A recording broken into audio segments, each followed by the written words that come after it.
Welcome to the Gulf Intelligence Daily Energy Markets Live video podcast on Friday, the 17th of February. Brent crude is at just over $84 a barrel, down a bit this morning, but still close to what we described yesterday on the show as the Goldilocks spot, around $85. Also this morning in Abu Dhabi, ADNOC said it was going to float 4% of its gas business on the Abu Dhabi Securities Exchange for $2 billion in an IPO. We might get some thoughts on that from Abu Dhabi. We're also approaching, of course, over the next few days, the one-year anniversary of the Russian invasion of Ukraine. And I'll be asking our experts here today for their thoughts on this in a bit more depth later in the show. So, today we have a great lineup from across the world. In Abu Dhabi, we have Dr. Carol Nakle, CEO of Crystal Energy, and lots more besides, of course. Hello, Carol. Welcome back. In Miami, we have Mike McGlone, Senior Commodity Strategist at Bloomberg Intelligence.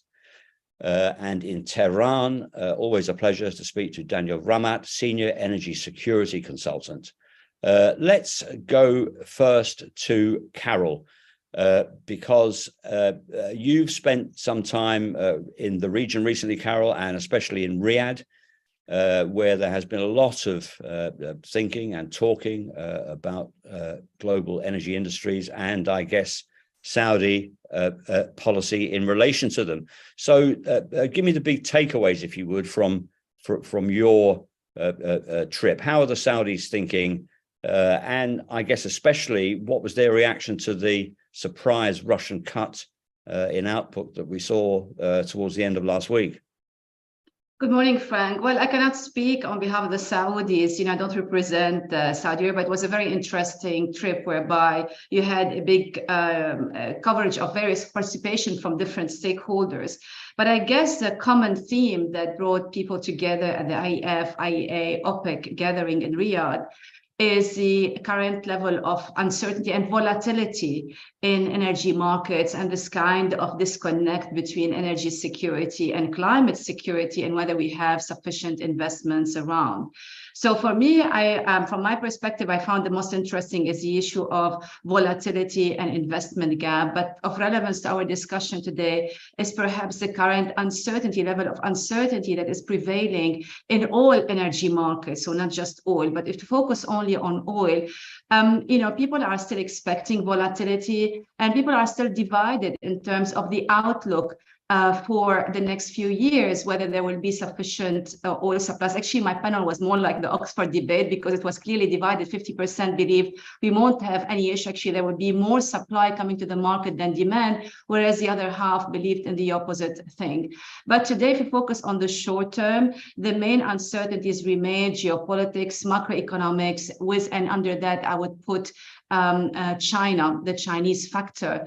And there was His Excellency Saudi oil minister was there, and he repeated what he's been saying in media, that everybody's expecting a big boost from China, but he will believe it when he sees it. And actually, this is the kind of wise perspective that we should have on the market today. But do you think he's being a bit overcautious there?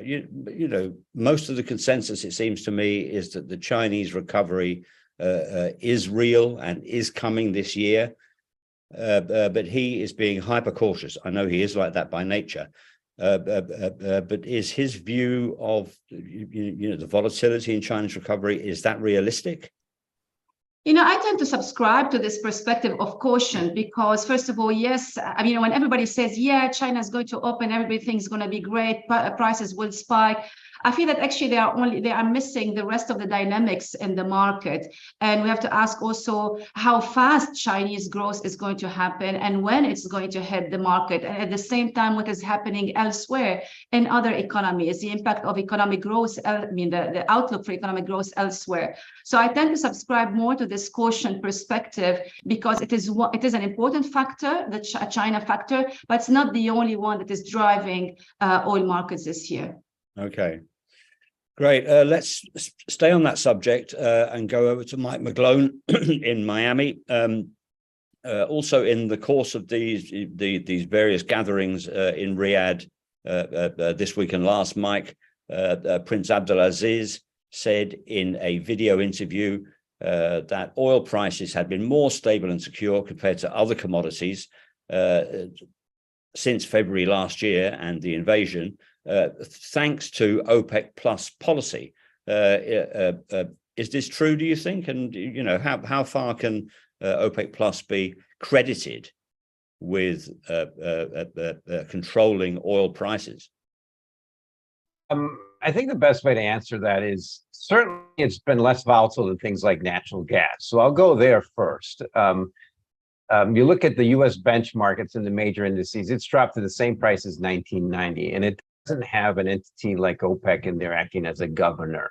The significance of OPEC is a year, maybe 10 years ago, they were almost 35, 40% of the global supply. Now they're 25, 30%, they're diminishing. And the key thing I like to focus on is why has this most significant measure of heat and electricity in the world's largest economy dropped to the same price as 33 years ago? Because there's always almost an instant reaction, elasticity of demand getting declining, supply lacks, just like monetary policy, more with a long and variable lag. And I think what's happening is we're in a pretty significant bear market in all commodities. It's early on, and crude oil is one of them. And crude oil is going to follow natural gas and probably get near its cost of production, the world's largest producer and consumer, and that's the U.S. And it's around $40 a barrel. And so that's crude oil. Natural gas has got to near its cost of production, which is around $2. So to me, that's the macro. And the one thing that's notable since the invasion is this time a year ago, Fed funds rate in the US was about 0. Now it's 5% and still rising. So anybody who's bullish commodities or bullish risk assets is still fighting the Fed. And I think we've had a pretty significant bounce into most risk assets and are tilting lower. So to me, it's just a matter of time that catches up. I don't see the upside for most commodities. There's one that's still, I think, still sticky. And I look at the 3 C's of commodities. There's crude oil, copper, and corn. Copper's down 10% on a 12-month basis. Crude oil is down 15% on a 1-year annual 12-month basis. And corn, only one it's still up because it still has a bit of a war premium. But that should collapse unless we get a bad growing season. So to me, this is just a classic commodity cycle. The pump is reverting to the dump, and I'll leave you with this. Almost all commodities are on the back end now. They're heading lower as the economies tilt lower, as people hope for demand out of China, world's largest export economy, and the world's largest import commodity is tilting towards recession. Okay, thanks. Carol, let me just ask, go back to you quickly and ask what the view there in Riyadh was on the global, the Western economies, the US economy in particular, and the view on recession there and how that can be factored into their thinking on energy policy. Do they think that the US recession coming? Yeah, I would summarize it in 2 words. Actually, at least that was the kind of sentiment that was portrayed: cautious optimism. And actually, this has been the kind of mood because I think the economic outlook was pretty gloomy for this year. If you look at the economic forecasts that were made by the IMF, World Bank, and other international organizations towards the end of last year, but things have been revised upward, not dramatically upward, but at least it was one positive step. And that's why I say it's cautious optimism. This does not mean that a recession will definitely be avoided and there won't be slowed down in economic growth in major economies, but maybe it's not going to be as bad, and that kind of shed more optimism in today's market. But that is one factor, Frank. And I just want to say you still have a war raging, and we don't know how far Russia can go this year with the measures that it can take. So it can go really nasty, and that by itself can affect the economic outlook. No, absolutely. And I want to talk in a bit more detail about the war towards the end of the show, because we are approaching a very significant anniversary, and it also looks as though we're on the cusp of big events on the ground in Ukraine as well. So we will talk about that, I promise you. But let me go to Danya Ramat in Tehran, because we've had lots of news from Iran this week, Dan, haven't we? Including the visits of the Iranian president to China, where he met President Xi. They issued a joint statement calling for the lifting of Western sanctions but I think we're all agreed that that will not happen anytime soon. So what do you think came out of the trip? There were lots of agreements, lots of MOUs, but was it all really about oil contracts? Hello, everybody. A pleasure to be here again. And I think in regards to the meetings and agreements made between Iran and China, there are some significant points. All those agreements are MOUs. Very similar agreements like that were signed by Russians last year, and none of them was implemented yet. And very, very little amount of that could have the chance to be implemented, because all of them require huge amount of investment, and that's the serious problem. I think China is not going to risk its major companies entering Iranian market with spending a lot of money for the oil, which they cannot easily actually take away. And actually, I believe it would be a very, very dramatic situation for Iran at the moment. They're just trying to make a sort of gesture that we have expanded relations, and the 25-year agreement with China. This is called, somehow Iranians call it contract, but in China they just consider it as a sort of agreement, general agreement. This does not mean that Iran and China are in a strategy phase of cooperation. But the most significant point of all these agreements sorry, just let me ask you specifically, were all these MOUs related to the energy sector? I think specifically, if you're speaking about oil and gas, none of them is directly pointing oil and gas. And we had recently some news that the Chinese Sinopec company, which used to work on one Iranian huge oil field joint with Iraq, they had a sort of contract, but the contract was canceled or suspended, and they were just trying to revive it. Recently, there was some news that Sinopec has withdrawn from the Iranian Yalavaran oil field and the Azadigan one. So this means that China is not interested in spending a lot of money in the Iranian oil sector. That's because they do not want to expose themselves to the risks of the sanctions. And I think the other problem is they're not really interested in taking Iranian oil officially, because at the moment, Iran exports huge amount of oil to China, but most of that oil does not go directly to China. They go to either to Malaysia, Oman, elsewhere, maybe Fujairah, everywhere. So they do not directly go to China, most of that oil. So China is not interested to put itself at risk with off-taking Iranian oil. So I think these MOUs are not going to work. But there are some other side issues. For example, huge amount of Iranian assets are frozen in China, and Iran is trying to somehow push China with some methods to ask China to release part of that. One of those MOUs, as I've heard, was about actually liberating that money for investing in Iranian huge LNG project called Iran LNG. But I'm not sure whether that thing is going to work too. Anyway, this is a sort of political maneuver. Tell me briefly, why did China freeze Iranian assets? It's a very long story. It was before the Trump sanctions. Iran withdrew some parts of its assets from the European banks to somehow escape the sanctions much before the Trump sanctions. Yeah, okay. And they were frozen in China. Yeah. Okay, but I think we all agree, don't we, that there is no resumption of normal relations between the West and Iran anytime soon in the current atmosphere. I think Mike, what's the US feeling? Is that completely ruled out?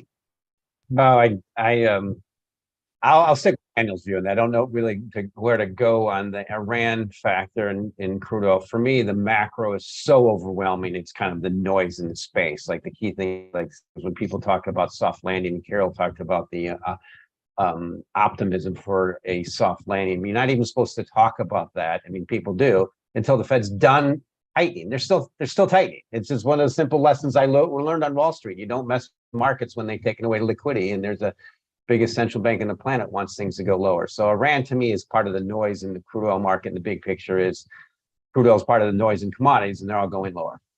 Right. Carol, at the risk of name dropping here, I had a chat last week with Nouriel Roubini here in Dubai. who was at a conference. I just managed to grab a few words with him on the sidelines, and he said that central banks didn't have a hope in hell of getting inflation below 5% anytime, medium term. It just wasn't possible. What do you think? Again, on inflation, I just wonder, people talk about inflation peaking and prices going down. You tend to have the impression that everything is under control, but they forget that prices are still, or inflation rates are still way above what we saw, let's say, in previous years.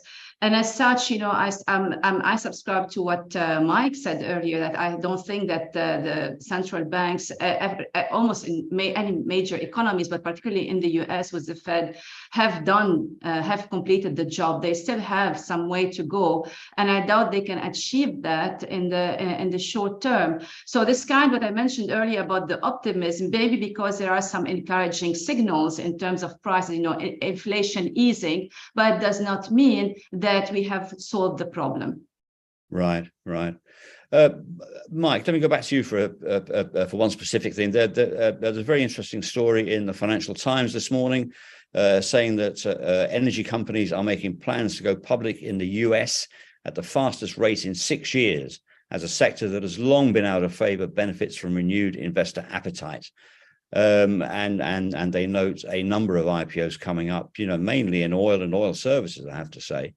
But what what's your thought on this? Is Wall Street back in love with oil? And where will the proceeds go? Will the proceeds go to buybacks or to exploration?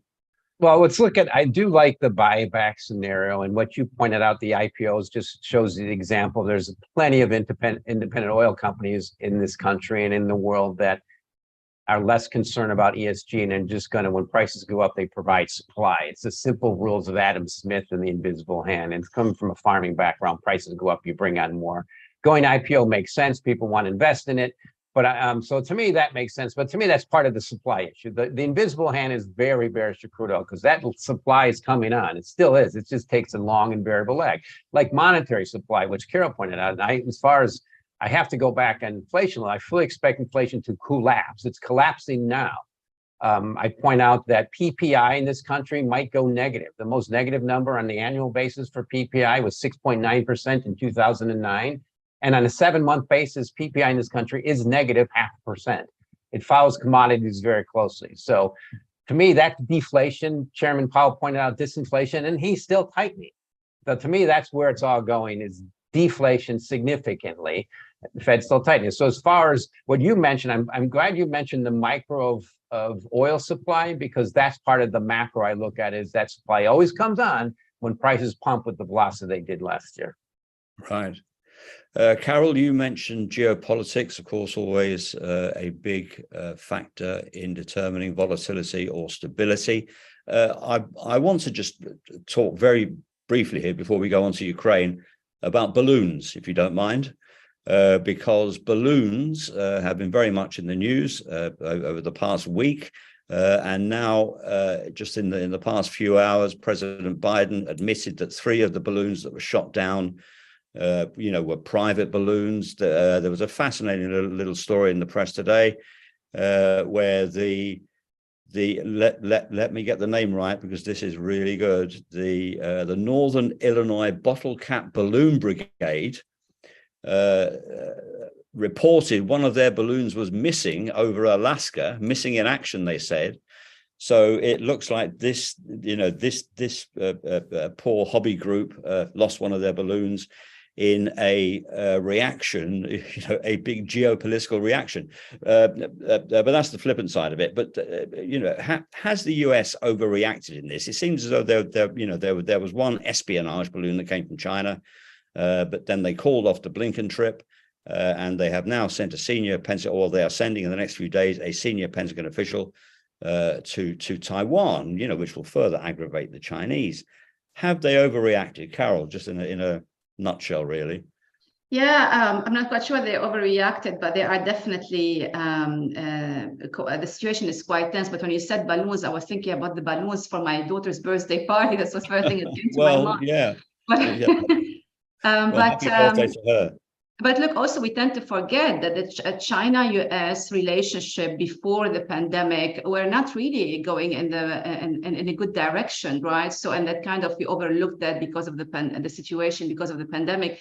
And now I feel that the tensions that we saw before the pandemic is kind of flaring up again. I do remember vividly. Also, it was a Gulf intelligence meeting in 2020 in January, and the big theme was the geopolitical situation, the tensions between the US and China. That kind of, we overlooked that because of the pandemic, and now it's back. So it's not something maybe overreaction, but it's a reflection of the situation, the relationship between the US and China, which has not really changed drastically. These two countries, they are at the end rivals. They may cooperate, but you're talking about the two biggest economies in the world. Yeah. Dan, just briefly, what's the view on balloons in Tehran? Is this the US going crazy?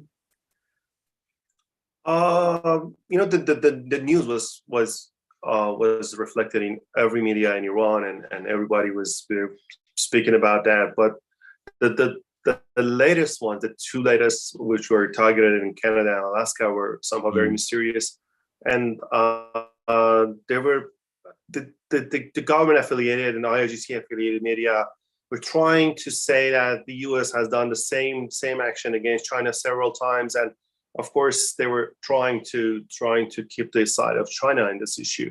But I think this shows that the level of actually untrust between the US and China and Russia, and the very, very harsh and critical situation at the moment. Lack of trust.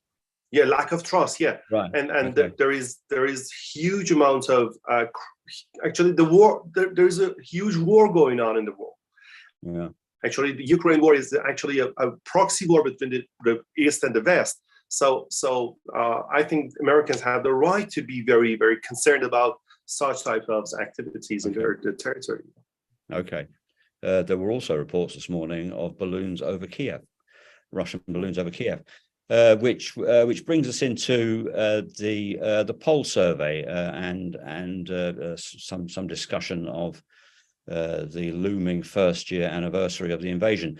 So the question I would like to put to you today is as follows: Mark Milley, chairman of the U.S. Joint Chiefs, says that after a year of fighting, Russia has lost the war in Ukraine strategically, operationally, and tactically.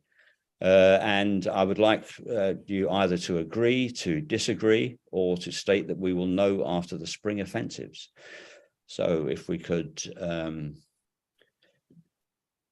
have a little think on that, and then let's talk about Ukraine, because it's next weekend. Sorry, the weekend after this, isn't it? Coming that where we commemorate the 24th. February, when Russia invaded Ukraine. I don't think anybody is calling it a special military operation anymore outside Russia. It was an invasion, and it is a war, a very serious war. Hundreds of thousands of casualties. So, Carol, let me ask you first. Has Russia lost?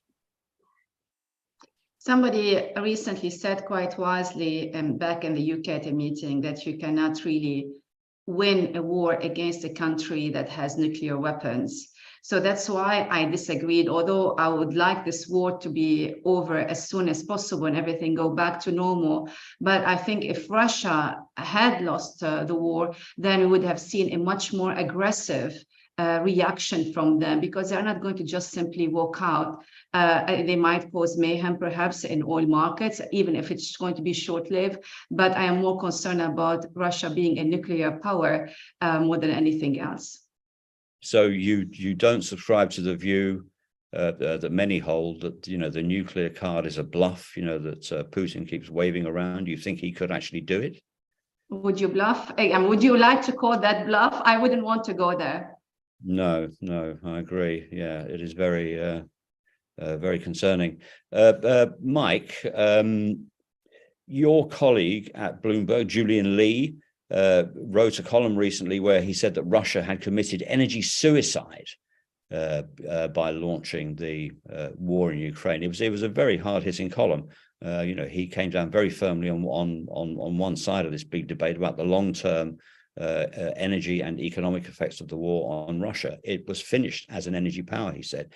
But what do you think? Is there any way that Russia can come back as a leading force in the global energy and other commodity markets as it was? I think history will look back upon them as starting a 20th century war in the 21st century, and a major shift towards away from fossil fuels, particularly from dicey sources, towards renewables, and just accelerated that process. You're seeing it in Germany, you're seeing it in Europe, and to less extent in the US. And I like how Daniel touched on it. We are in a third world war. It's gone hot. Hopefully it won't go nuclear, as Carol mentioned. And that's part of the big fear. But thank God that Z pushed back on Putin and warned him not to go nuclear. But we do need to point out, this is a third world war. It's Russia and China versus freedom. I wouldn't say they lost the first battle. Let's put it that way. And I think it made Taiwan a little more secure. We're not going to be, I think it's less risky. There'll be invasions of a country, of an island, after Russia failed to invade its neighbor in the first case. Now we have to go through the spring offensive, but this is also just starting to warm up, and it's the intelligence that we don't know about, Frank. And I guarantee you there's tons of it. And that's one lesson I've learned having family in the military in the US is don't underestimate US intelligence. You just don't hear about it. So right. The key thing I point out now is the key thing I'm watching is obviously, hopefully it doesn't go nuclear, but I'm watching things like corn and wheat. It still has a war premium in it. We'll see how the spring offensive goes. But we all remember what happened in Afghanistan when Russia failed there. It was because of Stinger missiles. It's just technology is overwhelming offensive operations like the 20th century that Russia's trying to do. It just doesn't work anymore as long as you have good, solid technology on the other side defending you. So I look at this as a third world war. Hopefully it won't get much hotter. And right. I think the Ukrainians in the West and NATO are getting it, that we want to stop this right away. What's next? Poland, Germany, and we got to stop it. I think that feeling is certainly firming up, isn't it, in the West? And you said it's a war between Russia, China, and the West. But of course, it's also Russia, China, Iran, and the West, because Iran is very firmly on the side of Russia in this. So Dan, if in response to the poll question about has Russia lost, I guess the flip side of that is, has Iran lost by allying itself so firmly with Russia? And maybe what thoughts you have on what that means for relations in the Middle East, and especially with Saudi Arabia. There were some indications that there was some kind of rapprochement, going on between Saudi and Iran. But tell me about that, and what do you think Iran will get out of the Ukrainian war? First of all, I think Russians have lost the war, and that's not because of what is going on there exactly every day. A very huge country like Russia with different headaches here or there, different disputed areas, different actually geopolitical competitions with everybody around it, means that you cannot keep this country in an ongoing war, frustrating war, without winning that. You cannot remain for 5-10 years in a war situation in Russia while you have competitions with China, you have competitions with NATO, you have actually the Arctic issues, you have domestic problems, and you have actually obviously emerging economic crisis in your country. So I think Russians have lost the war because their plan was to finish the war in a blink of an eye. They sent thousands of troops inside towards Kiev, and they believe that they can occupy the country in a blink of an eye, but they lost it. So their military operation, as they call it, has failed. And they're now in a war which they're losing thousands of lives of their soldiers, and they have lost most of their equipments. And now they need to face the reality, whether they want to use their atomic power atomic actually weapon, or they want to they are going to tolerate a defeat. If that defeat does not mean that okay, we cannot conquest Kiev, or we are going to back to the borders, they should hand over the Crimea, the Donbas area and the eastern Ukraine, and that's not going to be limited to this, because the Russian opposition is going to be inspired by these issues, and this is going to have a domino effect in Russia. Yeah. And about Iran, I think Iran has risked itself. Iran is going to gain something. Yeah, Iran has purchased a sort of spying satellite from Russia, which is helping Iranian military for targeting its targets everywhere easier, actually more precise. Iran is exchanging actually some technology, aviation technology, with Russians in terms of improving the drones. Iran has already sold some drones, according to the news and to the evidence, but they're improving the level of those drones, actually, thanks to the Russian technology, for using them in the Ukrainian front. Also, Iranian weapons and also many other things are getting exchanged with Russians. Iran is receiving Su-35 fighters from Russians, which is going to improve the Iranian Air Force, which was now renewed for 4 or 5 decades. So I think that Iran has gained some things. Iran has also tied its strategic interests with Russians, which at the moment they don't have any allies in the region. But what Iranians have lost, Iran has significantly lost the chance for reviving the JCPOA, or the atomic deal, with the world powers, which is a very, very important, huge asset for Iran. Iran cannot absorb international or foreign investment in the country. And on the other side, Iran is now stake in the competition between China and Russia, because China is pushing Russia, because they have understood that Russians are in the big points, so they want to gain more in the Central Asia. And Central Asia is where Russians can block the Chinese.